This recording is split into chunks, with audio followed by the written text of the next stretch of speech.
이번 시간에는 2번 문제 한번 풀어보겠습니다. 자, 문제를 보면 방정식 3x 플러스 2y 플러스 z는 15를 만족시키는 자연수 xyz의 순서쌍의 개수를 구하랍니다.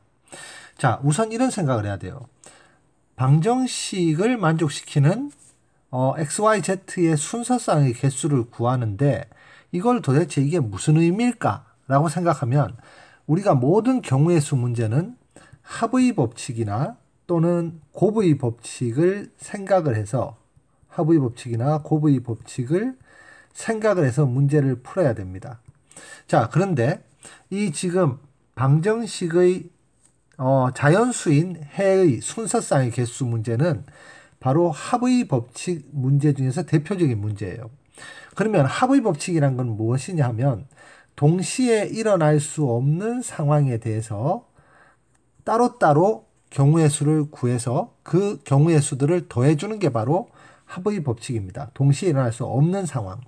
그러면 어떤 상황이 동시에 일어날 수 없냐 하면 자, 이 방정식은 항상 개수가 제일 큰 문자를 기준으로 해서 지금 x의 개수가 3이 제일 크죠. 그러니까 저 문자 x의 해가 1일 때 x의 해가 2일 때, 자, x의 해가 3일 때, 자, x가 4일 때, 자, x의 해가 4일 때, 이렇게 한번 생각을 해보겠습니다. x의 해가 5일 때는 x가 5이면은 3, 5, 15가 돼서 지금 이 뒤에 2y와 z가 둘 다 0이 되어야지만 등식이 성립하니까 x가 5일 때는 생각할 필요가 없습니다. 자, 왜? yz도 자연수가 돼야 되기 때문에. 그러면 x가 1일 때 식을 한번 써보면 3 곱하기 1 플러스 2y 플러스 z는 15에서 자, 3 곱하기 1 3이니까 우변으로 이항하면 얘가 2y 플러스 z는 12가 되겠죠.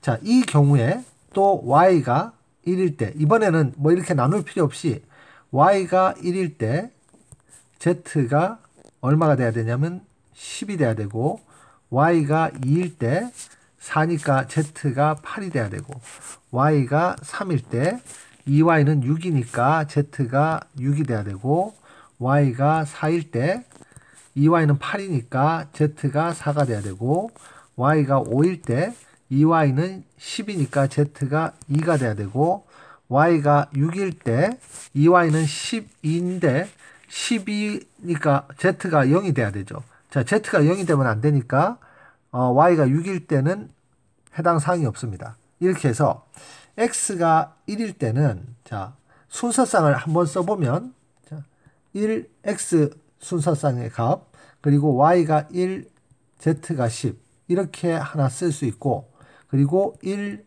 2, 8 이렇게 두 번째 쓸 수 있고 1, 3, 6 그리고 1, 4, 4 1, 5, 2 이런 식으로 총 5개의 경우의 수를 구할 수 있습니다.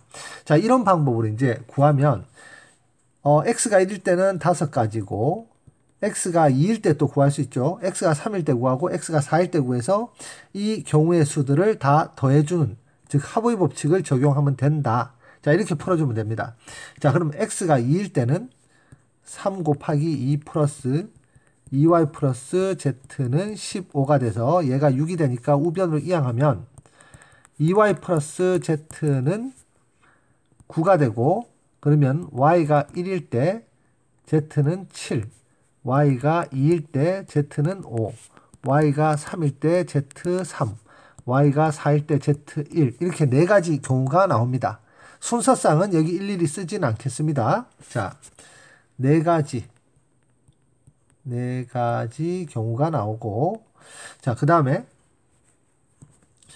x가 3일 때는 3 곱하기 3 플러스 2y 플러스 z는 15 자, 그럼 얘가 9를 우변으로 넘기면 2y 플러스 z는 6이 돼서 자, y가 1일 때 z가 4 y가 2일 때 z가 2 y가 3일 때는 없으니까 자, 이 경우는 이제 두 가지 두 가지. 자, 그리고 마지막으로 x가 4일 때는 3 곱하기 4 플러스 2y 플러스 z는 15에서 11을 우변으로 넘기면 2y 플러스 z는 3이 되고, 그러면 y가 1일 때 z가 1이니까 자, 얘는 4,1,1 경우의 수. 자, 순서상이 한 가지밖에 없으니까 경우의 수도 한 가지밖에 없습니다. 자, 그러면 한 가지. 그러면 이 상황, x가 1인 상황, x가 2인 상황, x가 3인 상황, x가 4인 상황은 동시에 일어날 수 없는 상황이니까 자, 이 각각의 경우의 수들을 다 더해주면 됩니다. 그러면은 5, 4, 2, 1 더하면은 자, 12가 되니까 3번이 정답입니다.